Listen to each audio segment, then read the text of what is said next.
Ladies and gentlemen, welcome to the Club Racing UK podcast in association with Silver Lake Automotive Recycling. And tonight we've got a real classic show lined up for you, and a bit different as well. As you can notice, one of the hosts is missing.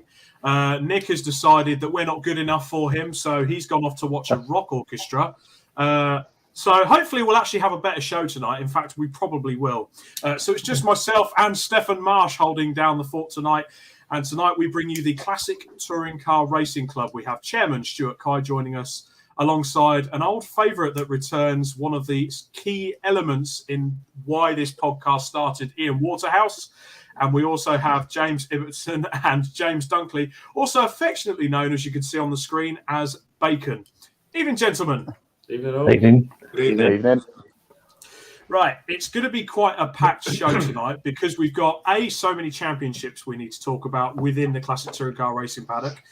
We also need to catch up with Mr. Waterhouse, who's been busy presenting the Classic Touring Car Racing Club, amongst other things, on BARC TV. And we want to hear your stories, let's be honest, and I'm sure the listeners out there want to listen as well. First of all, let's head to the comments. Rainbird has tuned in, CTCRC. He assumes that from that and the fact that he's a Club Racing UK ambassador and the fact he's your loading screen, that Nick Prawn-Vaughan is on tonight as well. Unfortunately not, so we decided not to bring Nick on tonight purely because the Burkitt relay is to come in 3 weeks, 4 weeks. Yeah, something like 3 weeks.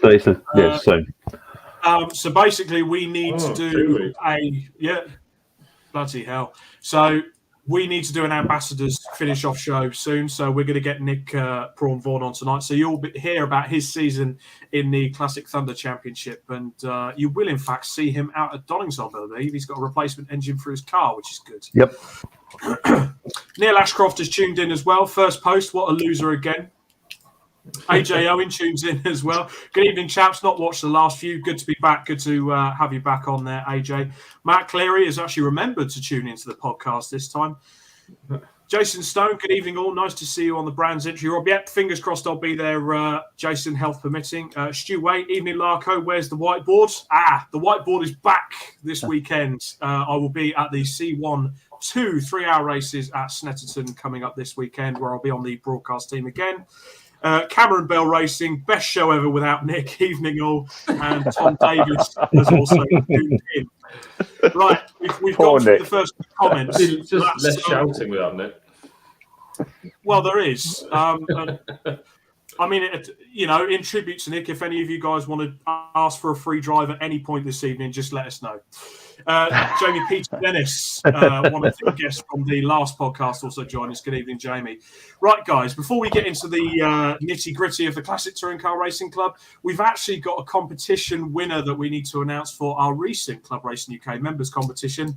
And I think at this point, it's over to Stefan Marsh. Yeah, so we was running the EBC competition for the Club Racing UK members. So if you want to be involved in the membership competitions, you just need to become a member on our website. £2 a month, £20 for a whole year, gets you all sorts of stuff. But anyway, so the competition we were running was for a free set of disc and pads for the vehicle you have. Again, it's kind of setup dependent. So if you're running massive brakes and all the rest of it, then EBC may not just give them away for free. But I expect most packages they will do. So the winner of the competition is Charlie Darbs. So massive congratulations to Charlie Darbs. An email will be going out to you shortly with all the details and stuff like that. So you have won yourself a free set of disc and pads from BBC. There we go. And if you want a decent set of RB1 or RBX racing pads, as tried in my Focus, as tried in Steph's Mini. In fact, he burnt through 2 sets when one of the calipers stuck on. But I can assure you these. We're not doing it just to blow smoke. I did 3 races in 38-degree heat at Snetterton, and I had 0 brake fade. Nothing. They're top quality pads. Great bite on them, and the discs are pretty cool as well. In fact, I'm changing the brake setup to go back down to a 15-inch wheel, which EBC have kindly helped me out with as well. So that's our winner of the EBC competition. And again, congratulations to Charlie Darbs. Now, speaking of Nick, Neil Ashcroft is actually asking Nick who. Well, I'm thinking it may be this guy. Nick Prawn-Vaughan has tuned in this evening. Good evening, Nick. And Duncan Harris also joined us. Duncan, I hope you're watching Bathurst. I certainly was as well. What was going on in that first 20 laps? Anyway, so thank you, guests. Classic Touring Car Racing Club. What I can imagine is one of the most diverse group of championships in the UK at the moment in terms of age, make. So, Stuart, Caie, where did it start for you with the club?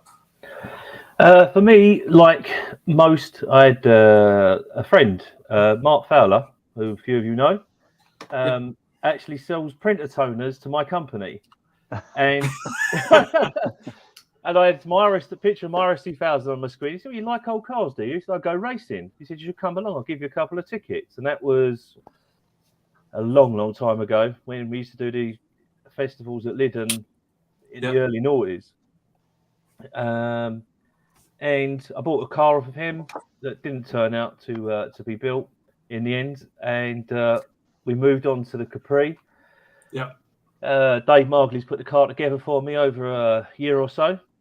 My first race was Donington 2014, which was the race that George Russell was in Eddie Johnson's 206.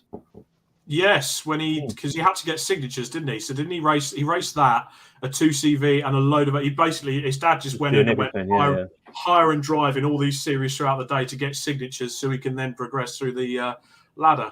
Yeah, but that was my first real experience of the club. I'd wanted to go racing for many, many years, but like most things in life, money gets in the way. Yeah. So that was my first experience in my 30s. Love it. James Dunkley, I'll come to you. Just to switch it a bit. Affectionately known as Bacon. First of all, explain the nickname. It's not very exciting, really. Just family business is a bacon factory, and I've always carried the word bacon on the car. Any car I've raced, and that's where it comes from. There we go. So where did the racing start for you? Because you race a Red XR2 in the Boss series, don't you? Yeah, I do. I started in the Metro Cup, I think about 15 years ago, the MG Metro Cup. And I happened to be at Stoneleigh Race Retro, walking around and talking a lot of rubbish like you do before you start racing. And a guy who's now a good friend of mine called John Flan just said to me, why don't you stop talking this rubbish and give it a go? And I thought, fair enough. And then about 4 weeks later, I'd hired a Metro and had to go around Alton Park. I'm absolutely dead last, but I thought, I quite enjoyed this. And that's where it all started. So you then progressed onto the Fiesta. We've got a lovely picture of it here at Alton Park. Now, I haven't got the picture of the actual incident. Yeah. You know what I'm going to refer to, though, don't you? There was a very famous picture that came up last year. I'll set the scene, Mallory Park. I remember that. I remember talking to you, James, on the side of Mallory. What happened for both of them to go at the same time? Well, the one broke and took the other one off, I think. That's what happened. But it's the amount of people who came over afterwards and said, this is really common on these. The fact to race the thing for 2 years, nobody's even mentioned the fact the stub axle snap off. Yeah. Got stronger ones now. It must have been the shock of your life when you see the first one go, let alone when that then leads to the second one going and you're thinking, what the hell is going on here? It's the woohoo I did on live camera. My wife thinks hilarious that I didn't swear or F and Jeff. Gave it a big woohoo. And James, thank you for waiting patiently. So you race Hillman Imp in the Pre-66, correct? Yeah, that's it. Yeah. So where did racing start for you? Was it exclusively in the Hillman, or was it something a bit different? Last year was my first season. I've never raced anything before. Growing up, I've always been around imps, particularly. Always used to go along with my dad to watch the HSCC. They always used to get, a good sort of 10, 12 imps out every time. So it was always going to be, that's always what I was going to go racing in. So, yeah. So. Well, we've got a picture of you here at Snetterton leading the pack. In fact, I may have a bet. Well, I don't know if you zoom in on that picture. So for our audio listeners that will be listening to this on Spotify later on, you're not even looking at the road there. I think you're looking exclusively behind you at a massive pack of cars. Just like, what were your thoughts at that point? So the only time I've actually led a race was last year, and that was for about all of 3 seconds at Mallory Park. I managed to get a really good start from about 4th on the grid, and the imp's normally really good off the line, especially in the wet. So we went round Gerrard's, and I managed to just nose in front, and then got overtaken again straight away on in the straight line. But yeah, it's Snetterton. It was crazy. I'd never ever thought I'd managed to win a race in a. The car's got the smallest engine on the grid, and seeing that lot in the mirror was it was something. was it like being in the Pride with the lines coming after you and thinking they're onto me here? Yeah. That's it. You were just waiting for the bite. Now, everyone that watches and has listened to the podcast since day dot should really know who Ian Waterhouse is, but I'll reintroduce him anyway. So, Ian Waterhouse, you were effectively the main man responsible when we spoke at one of your interviews during COVID, and I had the idea for a podcast, and you just basically said, "Well, let's do it then." So, yeah, you are probably the main reason that we managed to get this podcast up and running. So. Back then, you were known. Sorry, everyone. Well. Sorry. Apologies, everyone. We'll start again. So send apologies to Live Sport now. But I mean, speaking of that, since obviously COVID came and went, although it appears to be making a comeback, but COVID came and went. The work picked up again for you. So obviously, you gave us tips. This is what you need to do, and then you went and did the work that was your bread and butter. But that was when it was known as My Supercar. So what's happened? So what happened there? A bit of a rebrand and a restructure. Well, yeah, a bit of I can actually link this back to the classic touring cars because it was Cadwell Park, wasn't it, Stuart? 2020, I think it was. It's a beautiful day, wasn't it?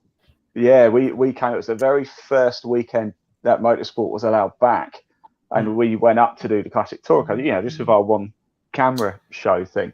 Yeah. but it did really well. I think we had about 60,000 people tuning us. It just went absolutely insane. It was insane. The amount of people that we were sitting there looking at our phones and seeing these people tuning in going, this is crazy. Like, we couldn't believe it. This one camera, you screaming and shouting, standing at the top of the mountain. People have got a view of cars coming across the mountain just about over the start-finish straight. That's all you can see of Cadwell Park.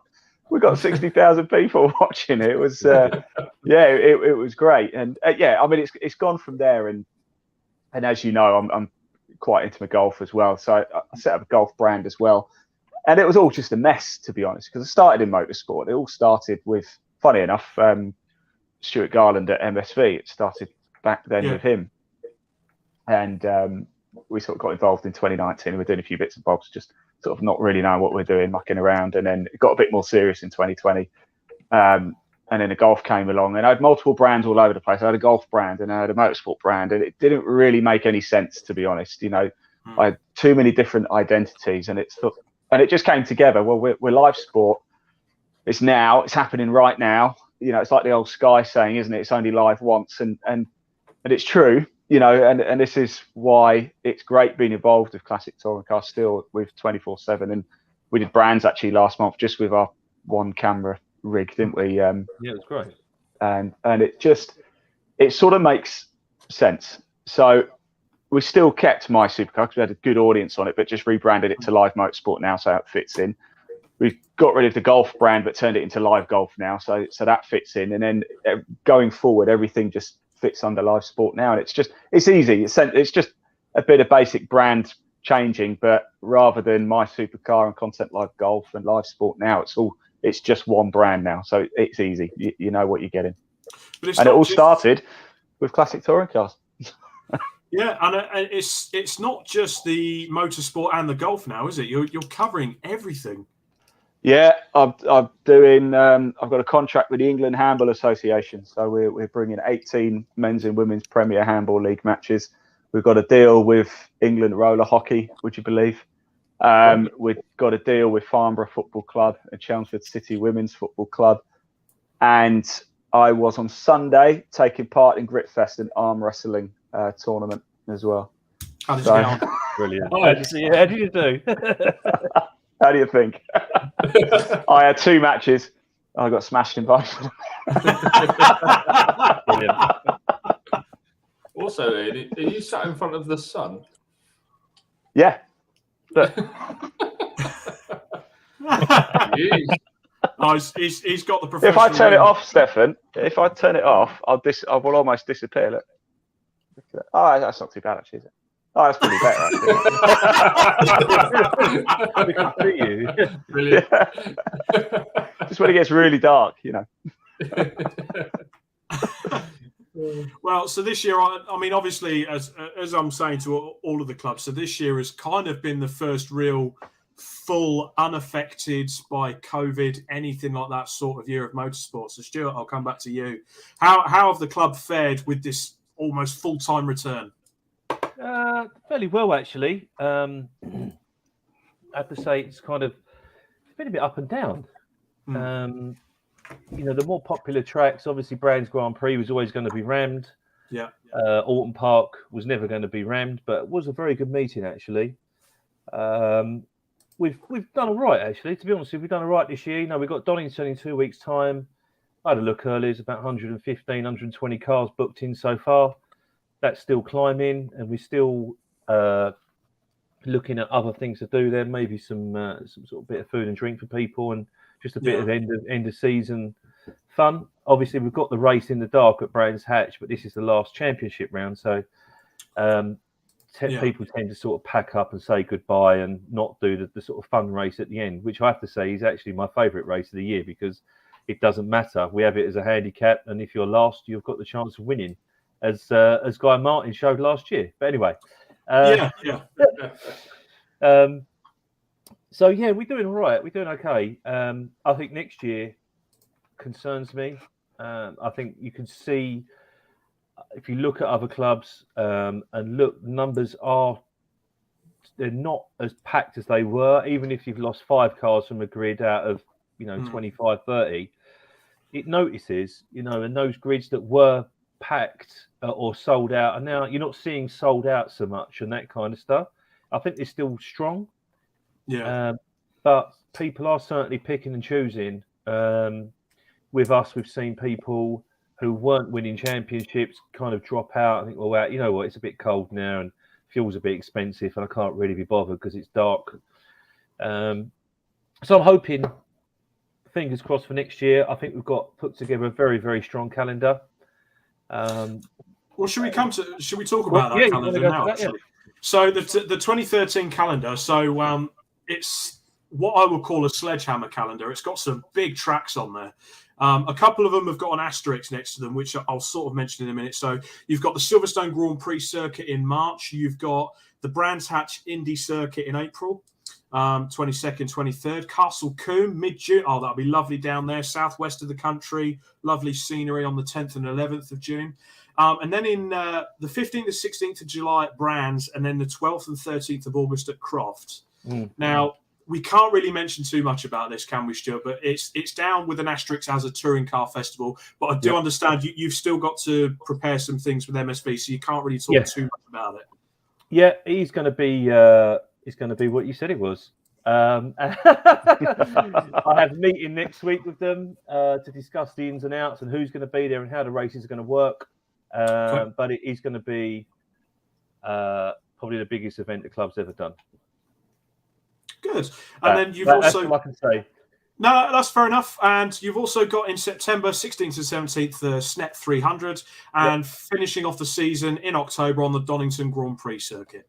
Yeah, so it's a shame finishing off pretty much how we always finish off the year. Sadly, sometimes just the way the dates work, really. I wanted to do an early SNET this year. There was a May one, and it just didn't really work. We try and do everything a month apart. As you well know, you race with the club. You know, most of the drivers are paying for their race on their pay packet each month. And certainly giving people time to repair the cars or buy some tyres or do whatever they got to do. So we try and keep it a month apart. It's the one thing I do when we're doing a calendar. Yeah, absolutely. Yeah. So yeah, you know, I think next year will be cracking. You know, the Croft meeting as well. Bark have pretty much kind of give us a circuit for the weekend, so it will be us to try and have a feel of sort of an old club event, because I find sometimes with the bigger events, you do Silverstone Grand Prix, you lose that kind of the feel that you've experienced when we was down at Lyddon, when everyone's having a bit of a beer and a barbecue, and there's all the good stuff that also comes with racing. So I don't want it to be too sterile. So I think the Croft meeting, we did it in the summer holidays to give everyone a chance to be able to get back to the south. I know the 7-hour drive back with a trailer on. Stuart, can I ask a question? Circuit. Of course you can. Can I ask a question about, and I know it's difficult because there's limited running, but how difficult is it to get Thruxton? Is it nigh on impossible just due to the limited days that they actually have available for cars? This year, to be honest with you, I was looking at a Thruxton. I like to, if we're going to go down, I'll either do a Castle Combe or a Thruxton. They will just alternate through the years, as you'll see if you look at our previous calendars. It didn't work because the date we had was close to the Brands Hatch GP meeting, was the one we were offered. We didn't want to be on with the trucks because we felt that those meetings they're jam-packed, and you know, sometimes you lose your races or your race is a bit shortened. You know, it's just it comes with the territory, but we wanted to move away from that slightly and go back to us being in control of our own destiny a little bit. But plus, I'm sure the members of the club would be very grateful not to have to try and qualify and do a race on diesel. There is that. I mean, having raced the Capri now for nearly on 9 years, I can tell you it's quite exciting. But at Easter, I mean, for some reason, Brands is just so slippy after the trucks. And, at Easter, I came in. You're right. Well, I was just going to say, I've just knocked something over next to the computer. Whoops. Sorry, carry on.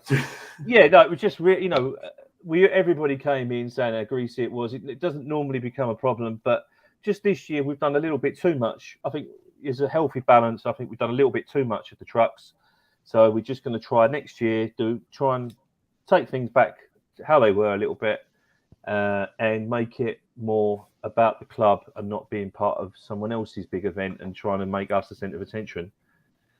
Not to interrupt. Sorry, I'm interrupting now. I No, don't know how Stuart does by all it. means. Say whatever you like. You know that, James. I don't know how Stuart does it to get the dates this early. I've raced in 3 previous car clubs, not to big him up too much, but you usually have to wait till January, February.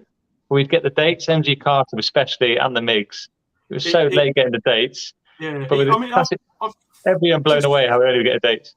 As someone, especially with the podcast and everything over the past few years, I've normally found that the earliest the touring cars do their calendar, then British GT do theirs, then everyone else does theirs, and then all the clubs have managed to get everything sort of settled in quite nicely. Is that kind of the way it works with you, Stuart?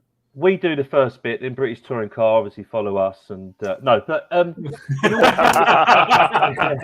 in all seriousness, Almost Addison. Formula One wait till Stuart's decided what dates he wants for Silverstone. Yeah. I want you to lie. And it's the big championships that will, your British Superbikes, touring cars, I think it's British GT. Also, whatever Blank Pan's called now, it's called something else that completely escapes me. Yeah, and then the occasional stuff like World Superbikes and stuff like that just do the odd event at whatever circuit. Yeah. I mean, a prime example was how this year there was an event that was taking place in Asia. I think it was the World Superbikes or something like that. Was actually going to affect our calendar because we wanted a certain date that was offered to us. And we couldn't take that because we're waiting if British Super or if World Superbikes was taking that, and etc. So, it's a big jigsaw puzzle that, Mark Turner at Bark does a very good job. He works with David at MSVR. Everyone tries to sort of settle themselves in. The reason we get out early is because we're a big, small club. So, we're not the CSCC and taking a whole weekend or the HSCC or whatever, but we take quite a lot of time, as does Britcar, the British Endurance Championship as is now. So we are the kind of foundations of the Bark calendar. We get not first refused, that's the wrong thing to say, but certainly we get put in first because we take so much time and everything else goes around because you've got Kumos, they'll take a couple of grids here. You've got the MGs, etc., etc., etc. Yeah. So that's why we get the calendar so early, and because I'm extremely persistent, and I like to get it out early so that people have got it in their calendars so they don't book their holiday. Is it literally a phone call? One phone call in the morning, one in the afternoon. Is it done yet? Is it done yet? Is it done yet? And with 4 emails in between and some WhatsApp. Quite laid back about it then. You know what I'm like. So yeah, that's it really. The next year, hopefully, people will turn up, enjoy it, race some cars, and we'll all have a wonderful time. Well, let's talk about some of those cars and certainly some of those series that have raced. Now, a big coup this year has to have been. I mean, we turned up and did a bit of vlogging at Silverstone, and this is certainly. I mean, this.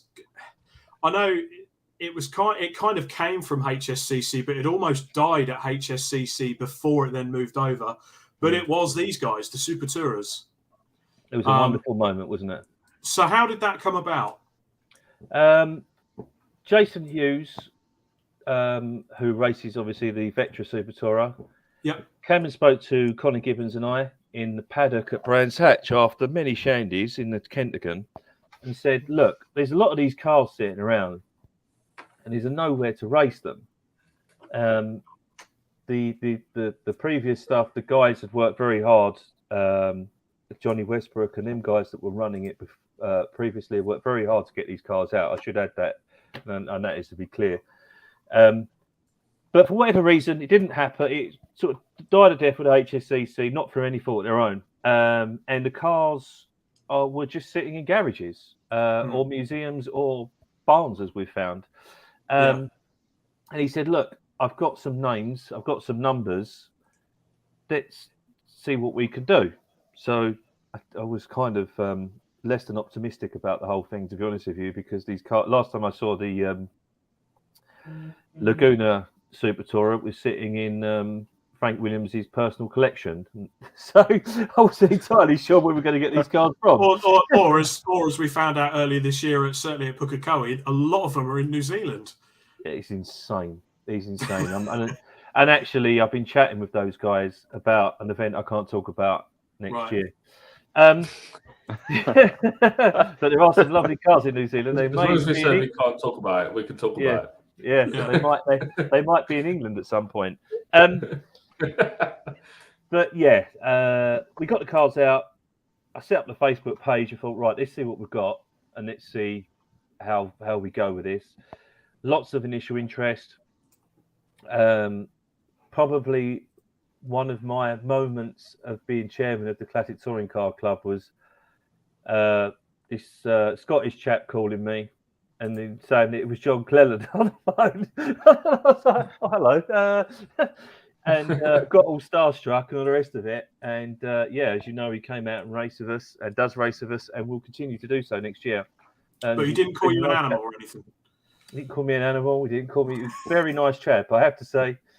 But I should say, you know, like, so many people are so enthusiastic. You know, Richard Wheeler, he brings Anthony Reid along. He brings 2 cars. He just bought a 3rd car. Yeah. These people love these cars. And you know, and I'm sure the people watch this podcast are all we'll remember those cars. And we'll get very misty-eyed when we see these Super Tourers trundling along just to see them going round and round. So it kind of worked. I think 4 rounds is probably too much, a bit of a push. They are very, very delicate cars. And I suppose they're the kind of cars you can't just go down the motor factors and get bits should it go wrong. They're bespoke parts, aren't they? So yeah, everything's handmade on them cars.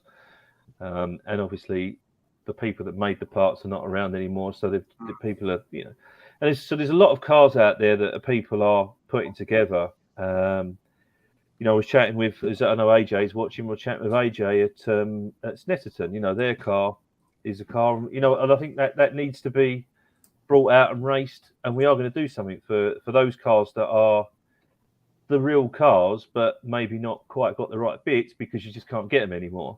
Yeah. And bring them out. 'Cause there's probably about 4 or 5 that are like that. Maybe more, actually, now I've said that. But yeah, went really well. Really helped the profile of the club.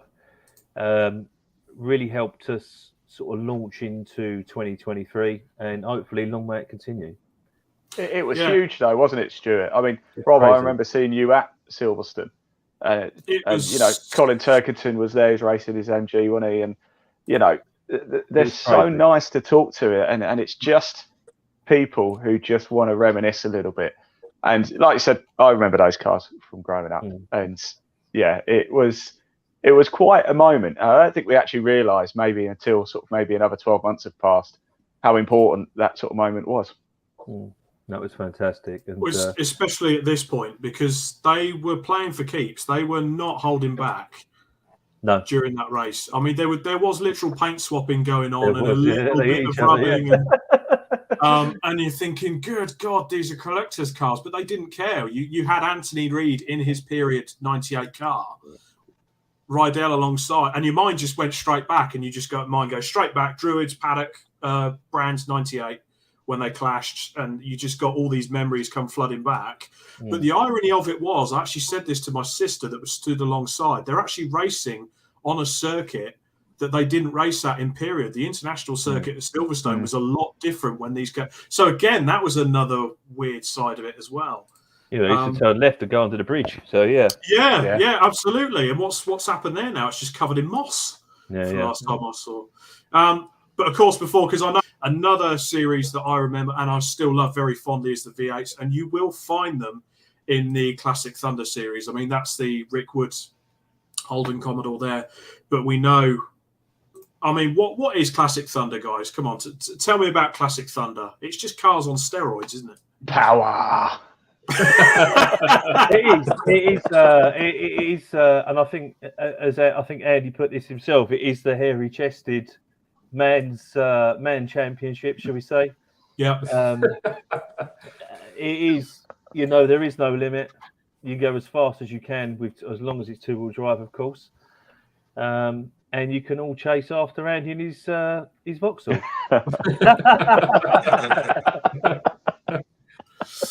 In his Vauxhall. Well, to be fair, is it a Vauxhall now? is it a Vauxhall or is it a Holden? Because it is an ex-Gary. It's a Gary Rogers Nations Cup built car, and then it came to British GT. But again, watching that develop over the years has been phenomenal because he hasn't just left it alone; he's settled with it. It's insane. It is. I watched. I went to the Donington meeting last year. I can't remember what was wrong with the car, but my car, and so I didn't race. I just stood and watched that Thunder race, and it was crazy. It was just unbelievable. It was Matty Evans racing against Andy. Andy was leading the race. It was just insane. I was standing on the pit wall, and it was just crazy to watch how fast these cars were going halfway along the straight at Donington. Yeah. And just a sight to behold. It was fantastic. It's a real crowd pleaser as well, isn't it? You could see when they get going.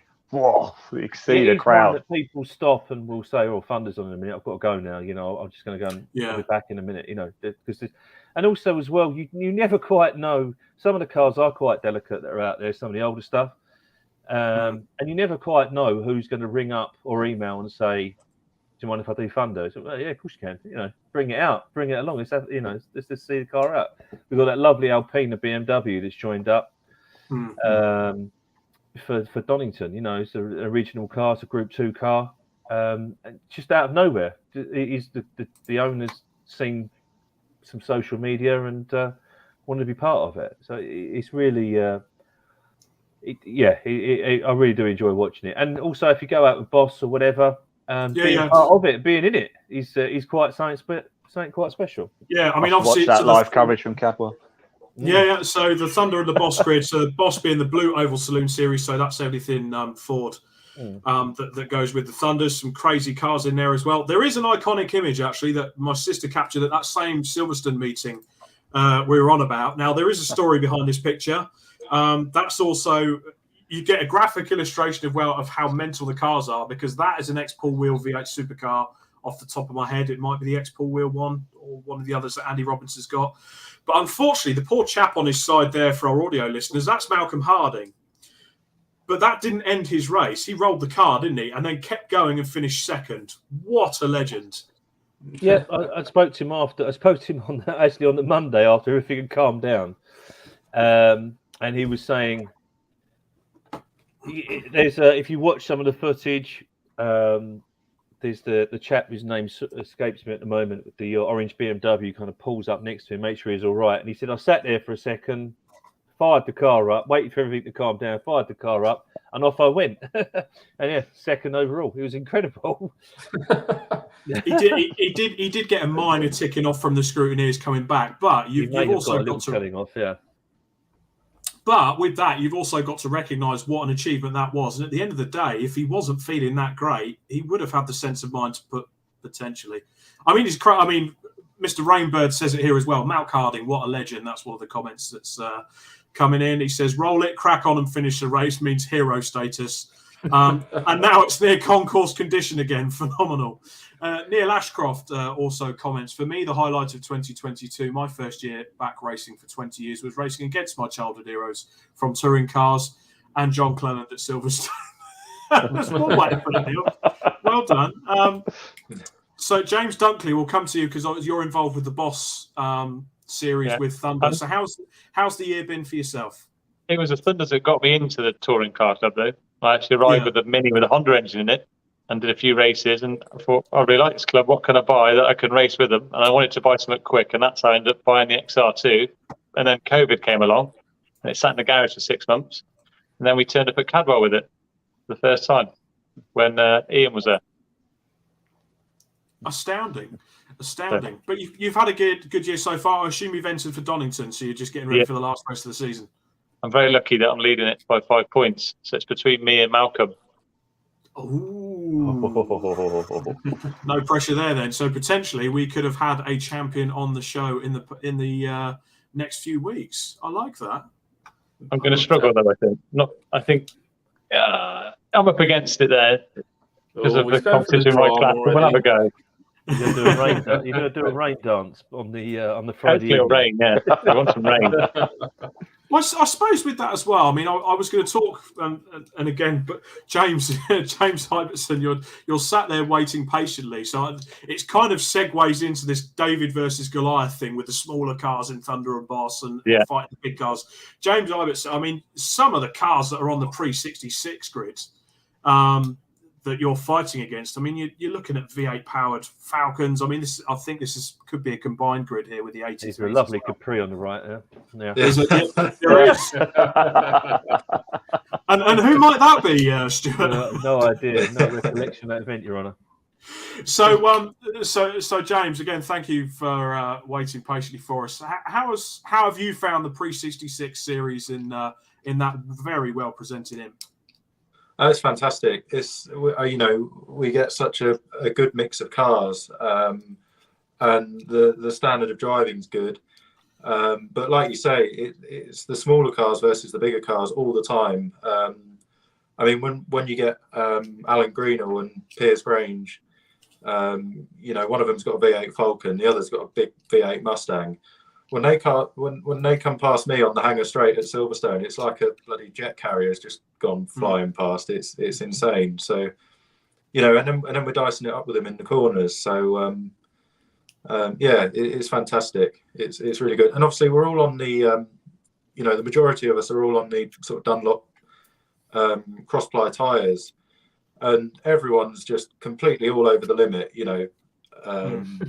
All the cars are on. Opposite lock almost every corner, so it just makes for fantastic racing. So how it should be back in the day, I would imagine. Absolutely. I mean, if you watch any of the Goodwood racing, they're all in a four-wheel drift when they're on the historic tyres, and that's how they were driven back in the day. It's how we drive them today. So. I've definitely seen you doing a few power slides, James. Definitely seen it. I've definitely commentated on that a few times. It seems to please the crowd, and it's good fun. It's all about the entertainment value. Absolutely. I mean, my quick story. My particular car. I got that when I was sort of 15 years old, and me and my dad put it back together. It was a race car in the 80s. And then we me and my dad put it back together. I used it every day when I was 17 as my road car. And then after that, it was modified a little bit.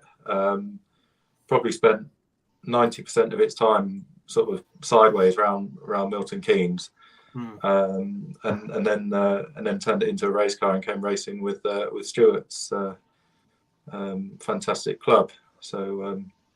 So there's a lot of roundabouts around Milton Keynes. So you must have been the coolest 17-year-old, by the way. Milton Keynes, isn't there? There is. Yeah, I've got a map. I've ticked them all off. So you must have been the coolest 17-year-old, by the way, rocking around in that. I don't know. I guess so. Yeah, I thought I was anyway. Well, to be honest, it's a lot better than rocking up in your standard 1 litre EcoBoost Fiesta with a pop bang crackle map on it and some McDonald's plates underneath the rear tyres. You've got something there that's, got a bit of. You just love something that's cool, retro, built yourself. Love it. So we're looking back into Rob's youth here, then. Actually, my first car was a Renault Clio L-Reg, I'll have you know. Yeah, 1.2 McDonald's trays under the back wheels. No, and McDonald's wrappers in the back as well. Yeah, absolutely. Absolutely, there was far too much of that going on. But this is kind of a question directed at Stuart and at James. So obviously, you both race in a series that caters for much older cars. So you've got the pre-66 touring cars and then the pre-83 touring cars. Is it any more difficult for yourselves now to A, source parts when you need them, and B, have you also found that because of the way technology and everything has moved on, that you've probably got race cars that are a lot quicker than they were in period? I think they're probably certainly with the imps, it's the reliability that's moved on. We're still lapping, like if you look at Brands Indy, we're still lapping about the same time as they used to back in the day. I know the circuit's not quite what it used to be. It's just the reliability's come up now, for us particularly. Getting parts is no issue. I don't know about for the Capri, Stuart. For me, it's yeah, I guess the parts that are required to make it go quick are not as cheap as I would like them to be. Is that the diplomatic answer? Yes, it is. Okay. I mean, and I'll be honest, I'm an absolute sucker for a cool retro car, and I love the pre-83 series purely because it gives me Gordon Spice fever. I mean, you look at an image like, okay, Stuart, it's not your Capri. Stuart's got the lovely triplex livery Capri, which you've raced at Goodwood, haven't you, at the Revival? Yeah, at the members' meeting. At the members' meeting, sorry, yeah, 6 or 7 times now. It's an incredibly tough race to be part of. You kind of think you're getting there on the grids in club race, then you go to Goodwood and you realise just how rubbish you really are. So yeah, it is, but it is a very special thing racing at Goodwood, and I'll never really forget it. Outstanding. So, what made you go with the Capri? Do you know what? It was Mark Fowler. It was just Mark Fowler. Just Mark had his car. I went to watch Mark many years ago down at Liddon. He was racing Jim McLaughlin in the wet on Dunlops, and he was just sideways the whole time. And I thought, I want to do that. That looks so cool. And that was it. And that was why I ended up bankrupt building a race car. So yeah, it was just for me. You know, if you look at the cars that were winning in period, it was Capris, and so I went down that route. Okay, so, but you have just said something there that's not quite true. You said you get bankrupt building one race car. Your face just said it all. So what else have you got in the stable? I got my Mustang, which is ex-Jason Minshaw car. A few of you have seen it floating around. Yeah. Which we haven't raced that much, but I have bought a new trailer. Basically, it didn't fit on my trailer. So it's the only why we only raced it at Brands Hatch was a friend of mine's got a flatbed transit and would bring it over the bridge from Collins in Canvey, so we could race it. But I have got a bigger trailer, so hopefully you might see that a little bit more. Cool. I've got that. A few other bits and bobs. They've got we're currently building an RS 500, mainly for sort of boss to have a go at that lot, and there's a few bits going on. Bits going on. Is there any future projects? Maybe I'm looking at the two Jameses down here. Is there anything you've got your eyes on as maybe a future project for another series on the package? Like I've got a Mini tucked away that I could potentially bring out at Thunder Saloons, but it's just sitting there for the right day, I suppose. But the Fiesta's so much fun and it's cheap to drive and great race car that I don't know. I'm quite happy racing that at the moment. Okay, well, Mr. Ibbotson? I'd just like to go in something with a bit more power that's still rear-wheel drive. Yeah, no, I'd love to have a crack at another one of the other championships as well. Stick to rear-wheel drive. I love rear-wheel drive, but something with a bit of grunt would be great fun. So if you're looking at that, obviously we haven't covered all the championships yet. So, I mean, it's looking back at the comments here. AJ Owen mentions the pre-83 Dolly Sprint well, here it is in all its glory, leading a beautiful line of cars there. So you've got Mark 1, Mark 2 Escorts, another Dolly Sprint. Oh, 3, I could just see Stephen Primett's white Escort there, tucked out of the way. You could barely see it, but what a nostalgic picture there. And it's great to see all those cars out and being raced in anger. That's I'd the love best to go in thing about 83. it. I'd love to go in 83s. I think the cars are so cool. Absolutely. Well, what would you think? One of the last great eras, or? The problem is it's hard to build some that beat the Escorts. That's the problem. They're small and rear-wheel drive and relatively light, but I think it could be done in a Capri. Stuart, no pressure. Yeah. Well, yeah, it can be done in a Capri. I just need to sort my life out a little bit. I suppose you've been racing it long enough. You know, you've got the Mustang as well to add a bit more grunt to it and sort of add to the driving forte. So maybe it'll help you climb up the grid even more in the Capri. You don't do bad in it, certainly. Yeah, it's all right. We won a race once at Snetterton in 2016. And I returned back to my wife, who sits there with the kids waiting for me. And I was all proud because I had a laurel around my neck and all the bits and bobs. I said, I got out. I said, I won. And she said, I'm really sorry. I didn't watch that. Oh, my God. What a come down. I know. She was sitting there with her sister drinking Prosecco. It was like, oh, well, all right. Fair enough. But, yeah, no, it is great. I do enjoy it. And, you know, it is a great place to race. I think, you know, as you said before, the pre-83s, the 66, but also as well, you know, you've got 93, 03, all of these championships are strong. They're great grids, great close, clean racing. And we've got an example. Yeah, we've got an example here. So obviously, pre-93 and pre-2003 is exactly what it says on the sheet. So obviously, pre-93, as you can see by these pictures here, okay, predominantly they're going to be BMWs because, as with any great period, there's going to be a dominant car. Yeah. And as we also found out with the pre-03s, when that started, of course, around that period, if you didn't have a Honda EP3, you were nowhere. Yeah. Yeah, but you have seen. I mean, I love this. You sent a picture across of this. Simon Mann's Cadbury's Liberated BMW 330. I was quite concerned about this car during the summer months, though, because I thought with that livery, if the heat gets to it, the ride goes a bit soft. You know what I mean? Stick it in the fridge. It'll be all right. Stick it in the fridge and that'll be all right. But I mean, to me, the 93 and the pre-03 is kind of starting to recreate what was Super Touring and Group N racing back then. And it's a good eclectic mixture of cars from that era. I mean, as previous championship winners, you had Simon Ward and his Vauxhall Astra sort of recreating what John Cleland did in periods. You can't miss the Jags that are in that grid, but we'll come to that.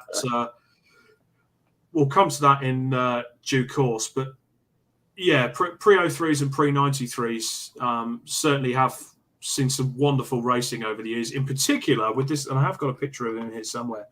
AJ Owen, who actually races in Thunder now. There he is. Chasing down, funnily enough, chasing down one of the Castrol livery BMWs. And we've got a comment here as well from Sophie Owen. She loves that Thunder and Boss race together. So now, because AJ's moved into Thunder, it means her and her dad, she can watch them race together, which is really good. Which is great. To see them both bring it. And it is, having tried it in the past, is a huge effort bringing two cars to a race meet, and they do it, and it's very much appreciated. Absolutely. Let's go back to some of the comments, actually. Sai Sheza, I need to finish the XR2 off sat in my garage and bring it out in CTCRC again. Not driven it for 6 or 7 years at least. Maybe it's time to get the dust off it, Simon. Megan Edwards, bit late, but good evening. Can't wait for the C1s this coming weekend at Snetterton. I'll see you down there, Megan. Neil Ashcroft. Why should you be any different from the rest of us, Stuart? When I get home from a race weekend, my missus says, "Oh, have you been out?" Mine says, "Oh, you're back." I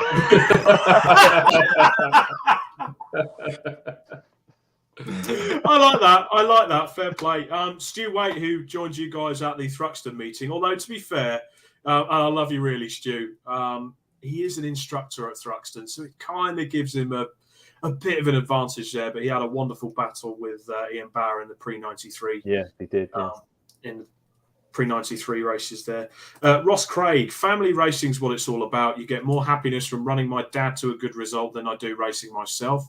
Of course, Ross out in the pre-03s and his dad, Ian Craig, out in the BMW M3. And I should say thank you to both of Ross and his dad for, again, a family bringing two cars to the race meetings. It really does make a difference. It's great. You know, it's what we're all about. And long may it continue. Yeah, now AJ Owen has also weighed in on the partner situation. He says, my missus says, do I have to come and watch?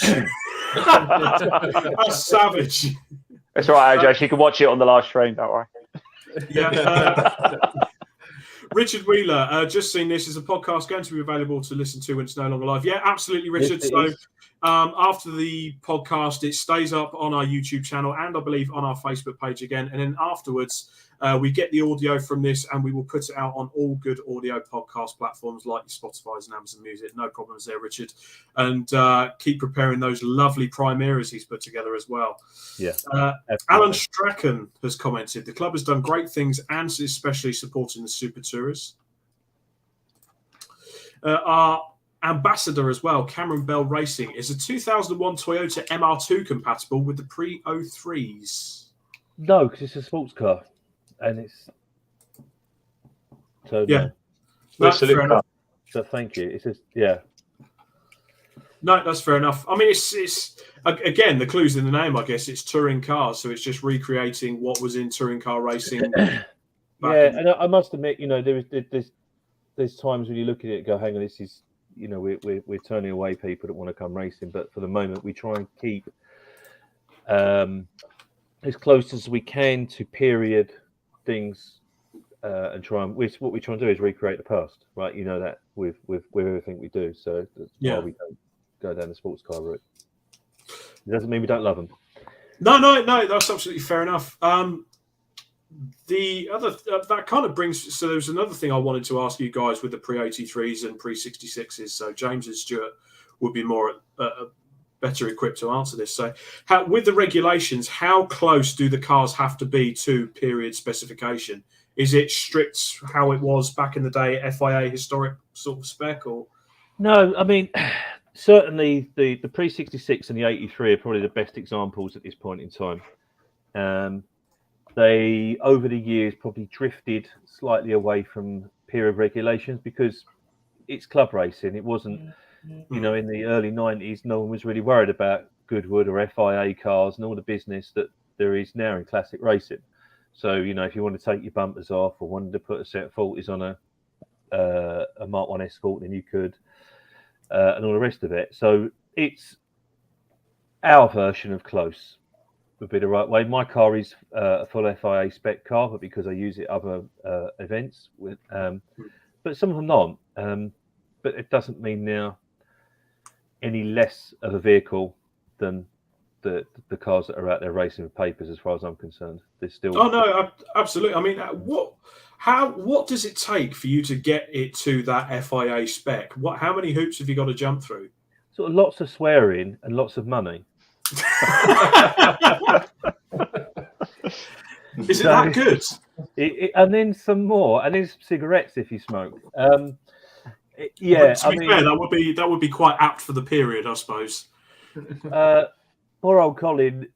Obviously, you know he runs my cars for me, and we were trying to get FIA papers on the car, and it was a nightmare. It was a nightmare because you've got to have period. Like even, let's say, for instance, Rob, in your car, you probably changed the clocks, you've took the dash out, thrown it out the window and flopped it, and all the other bits and bobs you've probably done to your car. Absolutely, yeah.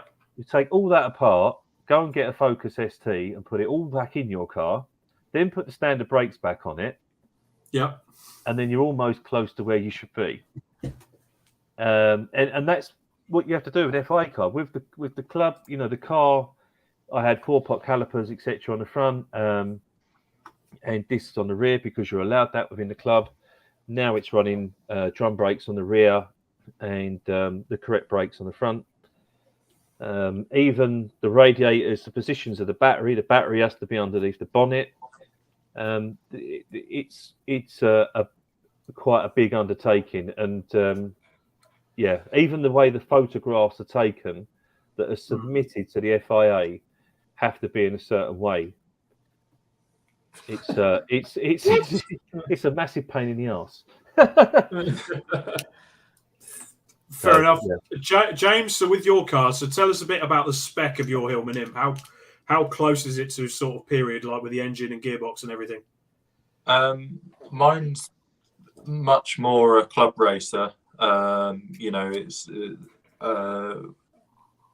It's I mean, for example, it's running discs on the back, which they probably would never have run back in period. So it's got some nice Willwood calipers front and rear. And things like the radiator and like the cooling system, we have to run the original radiator in the original position. So my car ends up basically having two radiators. So it's got the original one in the back, and then we run a big aluminium one in the front to try and keep the thing cool. Which is also quite good because you end up with central heating in the car, which is great for the winter races. So if you do the handicap race going later on into the year, you're going to be nice and toasty warm. I'll be toasty, yeah. on cross-ply tyres in November, that's going to be very entertaining, certainly. But again, with what you've done there, so I suppose that kind of is what helps to make it more reliable, because absolutely. I mean, if for example, if we weren't allowed to run a front rad and we only had the rear, we'd be popping rods out the side, left, right, and centre. But yeah, I mean, we do have to run steel panels front and rear. We can't run any plastic panels. So yeah, I'd say we're fairly close to how they were back in the day. Obviously a little bit safer than they were in the 60s, but I've seen pictures of some very skinny roll cages from back in period. I'm quite glad we've moved away from that. So I don't think they didn't even have proper racing seats, did they? It was just the traditional fold back seats, and that was it. Yeah, a lot of them, they didn't have a headrest or anything like that. So not good. My dad's rally car was our family car. That must have been an awkward drive home if he pranged it on a rally. Just sort of, mum looking across at him. What have you done? Very, very much so. Very much so. But yeah, he used to take the rear seat out and the baby seat, and off he would go, do some rallying at the weekend, and then come back and put the seat in, and off we went as a family. It was a Mark 1 Mexico. Love it. So I'll come to James Dunkley. So your car being in the Boss series, obviously there's a bit more modifications going on. So what your XR2 isn't exactly standard, let's be honest. So what have you done to yours to give it a bit more chilly? Jason Watkins had the car before, but it's got bigger brakes. It's really light, but it does run a standard CTEC on throttle bodies, but it is stock. Nobody believes the engine's stock, but I guarantee it is. It might not be stock next year, but it is this year. And it's Which stock from whose shop? I don't know yet. But it's just all the cars ever driven. It's just a riot. I always come off the grid smiling. Ian will tell you, stick to Michael, and I'm always smiling and laughing because I've just had the best 15, 20 minutes ever. It's just such a good car to drive. Because I suppose as well, going through the Metros and the Mini with the Honda engine, so you're always used to a light car, not a lot of power. So you're probably your racing journey up to that point has always been about having a low power car and getting the most out of it. Ironically, I used to race Mod Sport midgets, rear wheel drive, and that's the championship I won. I've never actually won anything in front wheel drive. I'd like to, but I've never actually managed it. But I used to race on slicks in the MG midget challenge, and once when I won that, I sold the car, and I've been in front wheel drive since. But I've never actually won anything, so it'd be nice if I did manage it this year because I could finally put that to bed. But other than that, all the XR2s that are out there, I say chuck a ZTEC in them and bring them out in the Ford Bosch Championship, because what a package. Really reliable and fast. Although, to be fair, there's one absolutely bonkers XR2 that's got a Duratec in it, Cosworth. I mean, we're talking Chris Brown's one. I mean, it's got quite a lumpy bonnet on it that he's put on top. But what's that like to go up against? Well, I tell you what, it was excellent being at Thruxton, because I thought he'd have me there because obviously it's such a fast trap. But I kind of forgot Thruxton's one big long corner as well, and he couldn't keep it down because it's quite a machine to try and drive around corners. It has got better though because I couldn't get near him at Snetterton. But we'll have a good go at Donington. But yeah, it is an animal. It is rapid, that thing. Yeah, but it's very fragile there as well. You know, in the sort of spirit of Boss and Thunder Saloons. My car's got stock engine, so touch wood, it's quite reliable.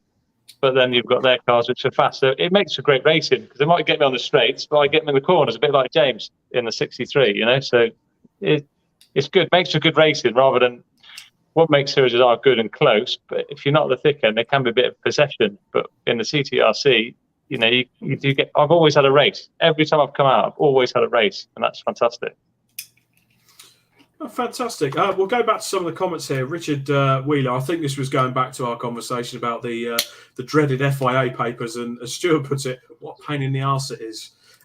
Richard Wheeler says, the secret is to buy an original car, then don't touch it other than emptying your bank account to keep it standard. He's very right. He's a very wise man, is Richard Wheeler. He's a very wise man. And he was, the pain we went through and everything that was spent, he's definitely right. Absolutely. Jamie Peters-Ennis does comment as well. Real shame the club isn't going to Thruxton in 2023. This year it was the best racing of the season by far. But then I suppose you covered that earlier, Colin, with you alternate between Castle Combe and Thruxton with the calendars. I'll answer to Colin if you want. I don't mind. We morph into each other. But no, you're right. It's you never say never. Never say never. I suppose I guess it helps as well with Thruxton being a Bark circuit. I wouldn't want to say preferential treatment, but would you get sort of more of an option on using the circuit if you wanted to? You'd think that, wouldn't you? Okay, maybe not then. No, sometimes I think there's. I certainly think the wind is changing direction in our favour with a lot of this stuff. With the festival we can't mention, etc. And we will be back there very soon. Absolutely. I'm sure 2024 it'll be on the calendar. Although that feels weird saying that already, 2024. Where's life going? Frank Frostick, good evening all. Better late than never. Cheers, Frank. Started at 8 o'clock, mate. Thank you. He did mention earlier he's known you a number of years. I wasn't going to say the exact number. We are both from Erith, yes. We are both friends from Erith. They used to race our Mark 1 and Mark 2 escorts around Dartford one-way system.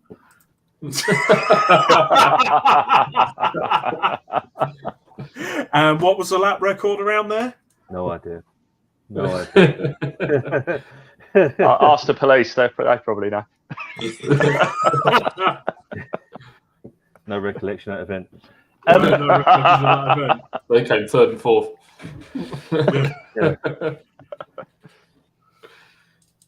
Well, it's all fun and games until they switch on the blue lights, let's be honest.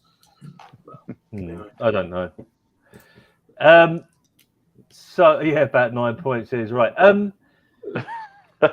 One thing we haven't mentioned, which I should and would like to mention, is obviously the Jags. Yes, that's what we're just coming to here. The Jags. There you go.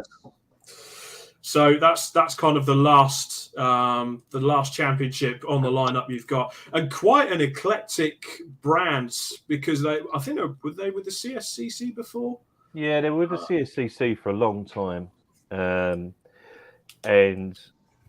we were in. They reached out to us a couple of years ago actually, and just said we feel that we would fit in with your package.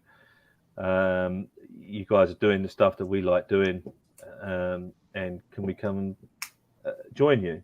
It didn't work out the first year or so, but they're with us now. They're with the JEC.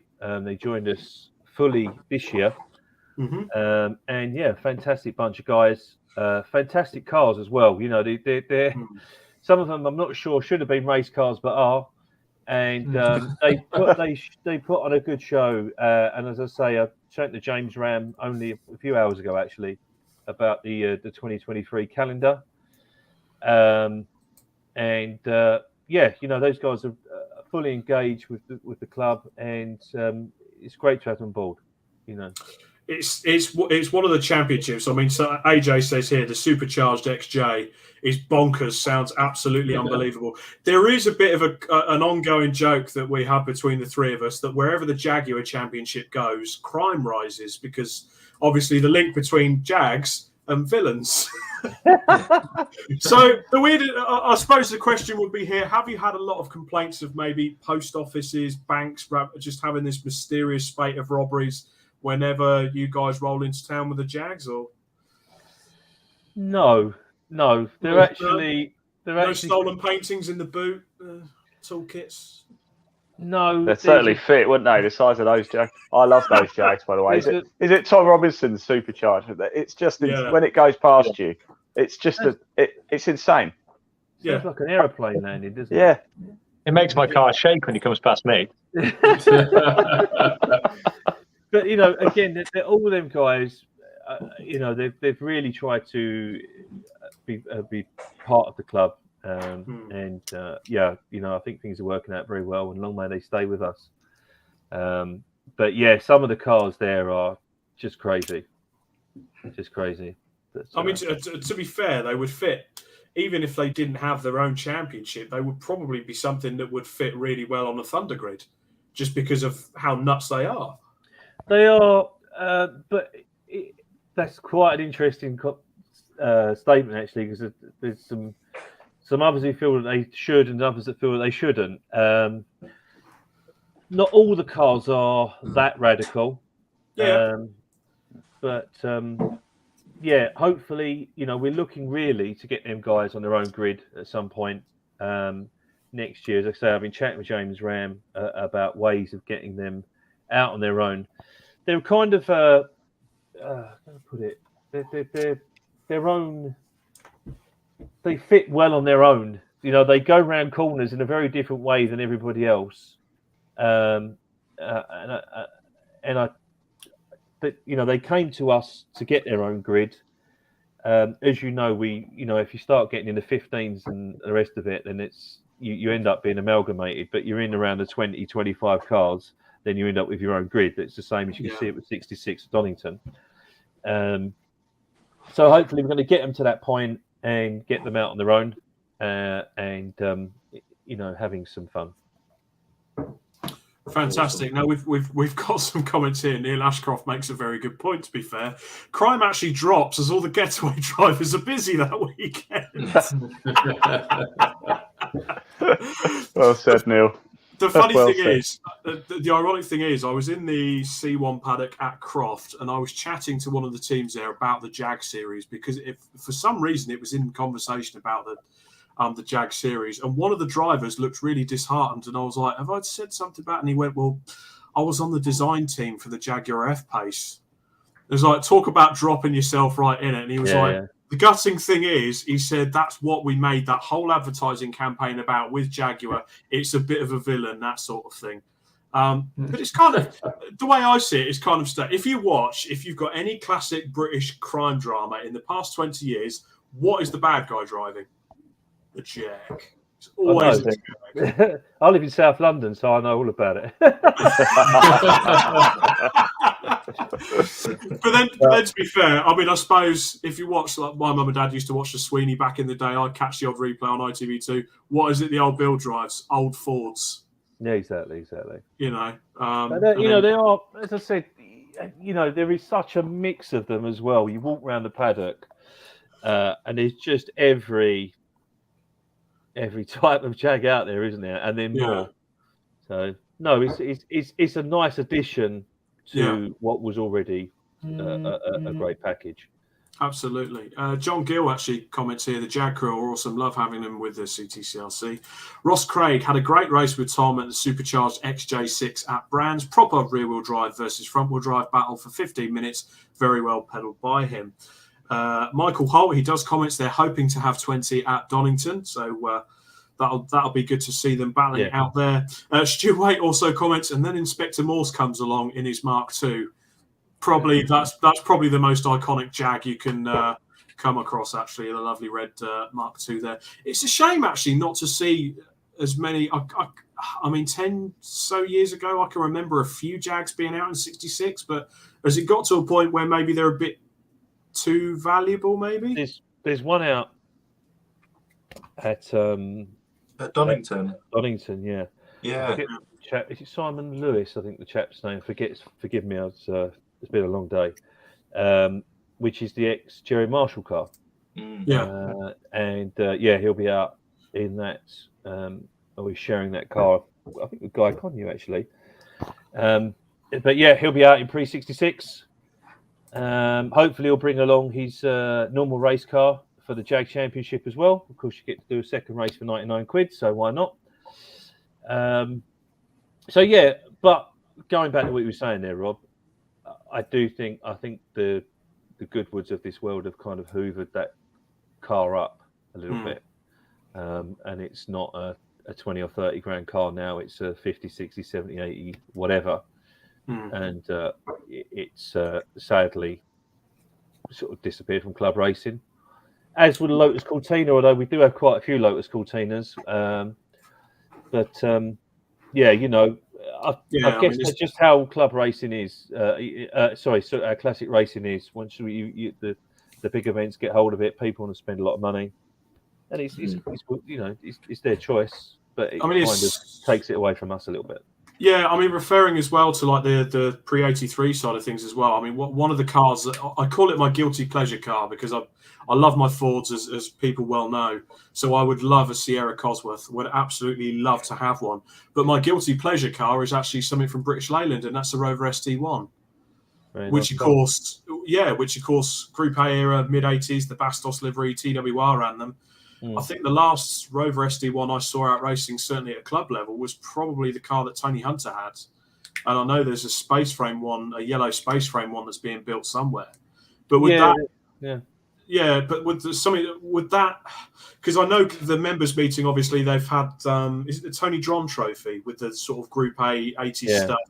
So is that kind of doing the same thing to the sort of pre-83 side of things, taking the more valuable cars or making the cars more valuable so they're not raced at club level as much? A little bit, yeah. To give an example, it was Tony Palmer's car was sold. He had the Toshiba livery on it, and that's moved on to with MRL. The guy bought it to do that event, and it's a shame. I have contacted him to come and have a little club race. You know, them cars from time to time, you see them turn up at our events if they're close by. But we have a real core, especially with 66 and 83. These guys have raced in the club for 20 years. There's a real core of people, a real sort of camaraderie, and there's a family of people. Sorry, Frank Frostic's just saying there. He knows of an SD1 that's being built up to race as well. So maybe not. There's a lot of people.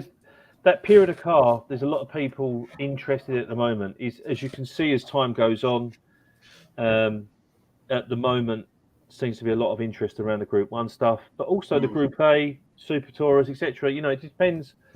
You know, I'm 44. For me, you know, I remember going up to Brands Hatch in 1995 watching Super Tourers, and one of my first times of going out in my Mark III Escort 1.1, and it was lowered, and watching racing. So it's nostalgia, isn't it? People are buying nostalgia. That's what you buy. Yeah, I guess so. I mean, it's just a shame that it just seems like, especially with James.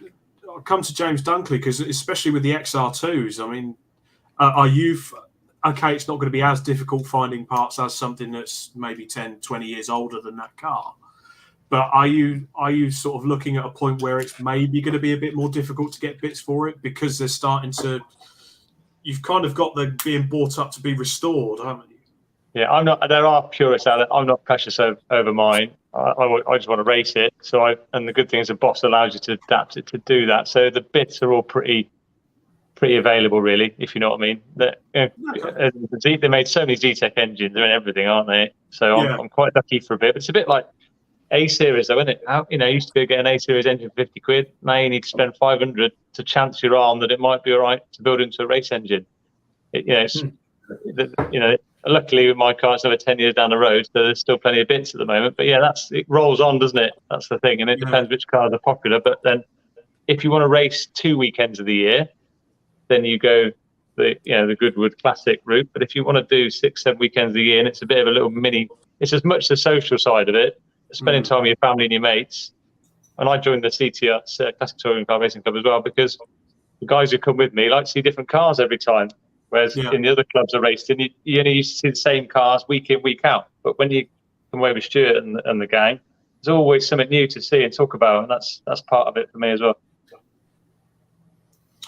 Superb. So obviously 1 round left, guys. So what's the plan going into Donington? I assume the 3 of you are racing.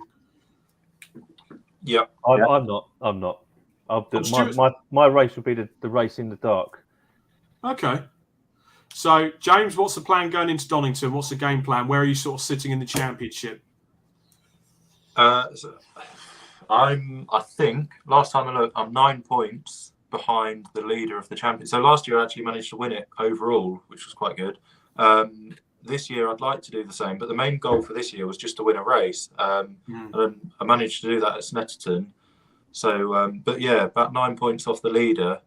It's quite good, because you mentioned John Cleland earlier with his Astra. He won the touring car championship from one of the lower classes, didn't he? Yeah, Class D back in the day. Yeah, so that's kind of this championship gives obviously gives us the opportunity to do that with because the classes are separated by engine size. So yeah, no, it'd be fantastic to win it again this year. It's an Austin A40 that's currently leading the championship. He's done well this year. He's won his class pretty much every time out, so he's been very, very consistent. So that's the aim for Donington, but we'll see. Yeah. Okay, James. Obviously, we know you're going out there to stamp your marker down on the championship and take home glory. Right. Really want to, desperately want to. So we're going to try our hardest. Just need to qualify really well and play for some rain, I think. That's what we need. Right, okay. So if you see any weird dancing in a kitchen somewhere near your house, we know what's going on. Ian Waterhouse, you're desperate to get behind the camera because you're covering the Donington event? No, actually, I'm not. I won't be at Donington. I have. Oh, I thought you were. Sorry. So I'm doing the brands one. I'm doing the brands one. In the dark. Doing brands in the dark. Yeah, but I'm not down for Donington. So, or at least, as far as I'm aware, I'm not down for Donington. You never know. You might get that text message. Do you know what? I'm on my phone right now, and I've had a WhatsApp come through. I bet it's Adrian, isn't it? What are you two talking about me? But yeah. But yeah, no, it's. I'll find out. And I'll text you tomorrow. Fantastic. Right, back to the last of the comments here. Sophie Owen, don't mention parts for the Mondeo. Tell me about it. I did an MTX conversion for the Focus, and it turns out I got the Mondeo box. And it turns out even bits like brackets and stuff like that are rare.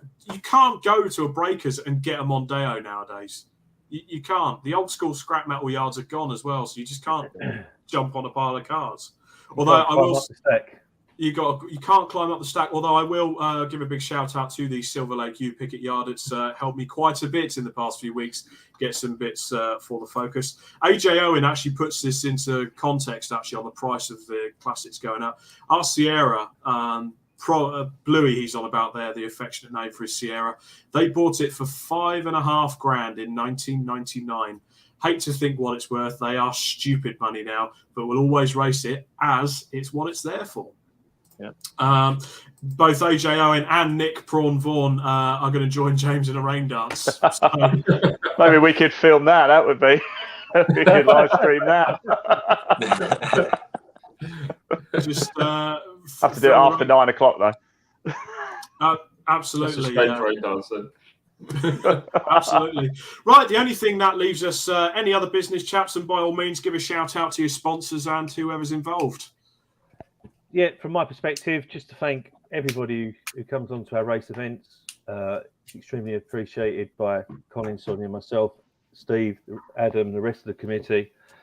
You know, this year has been a fantastic year for the club, and hopefully next year will continue.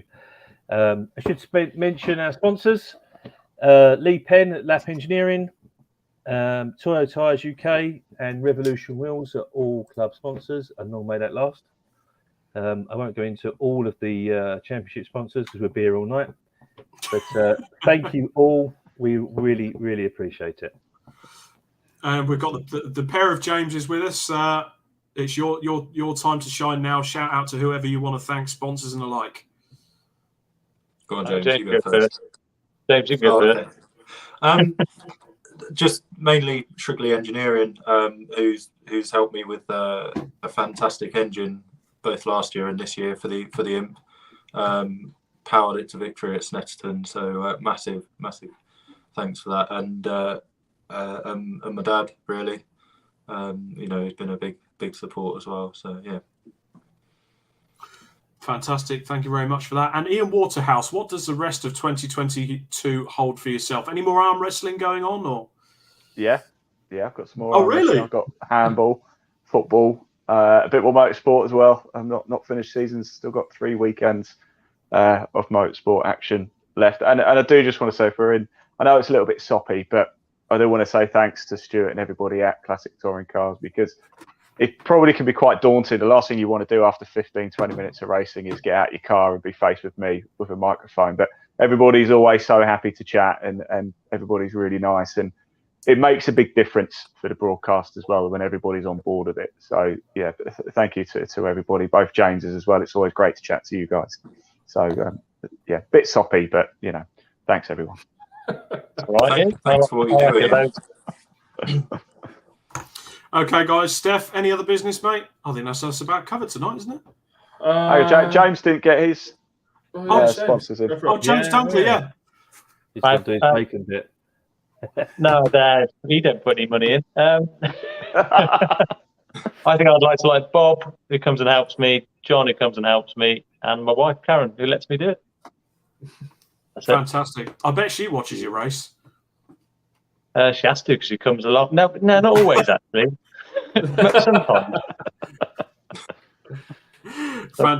Fantastic. Well, finally, actually, yes. So apologies for cutting in there. Steph, any other business, mate?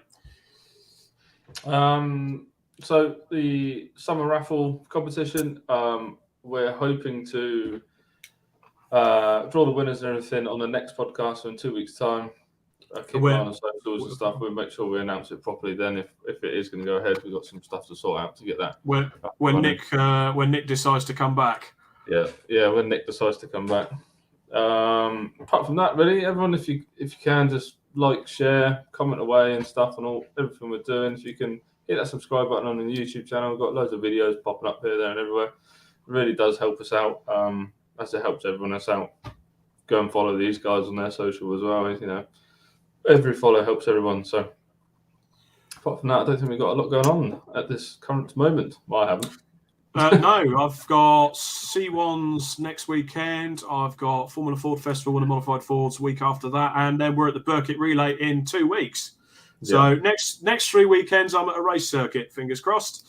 I think that's everything from us at the Club Racing UK podcast with our guests Stuart Caie, James Ibbotson, Ian Waterhouse, who's made a return, and Bacon, also known as James Dunkley. It's been the Club Racing UK podcast with Rob Lewis and Stefan Marsh. Nick is still at a concert or walking his dinosaur. So from us, it's good night. Cheers. Good night.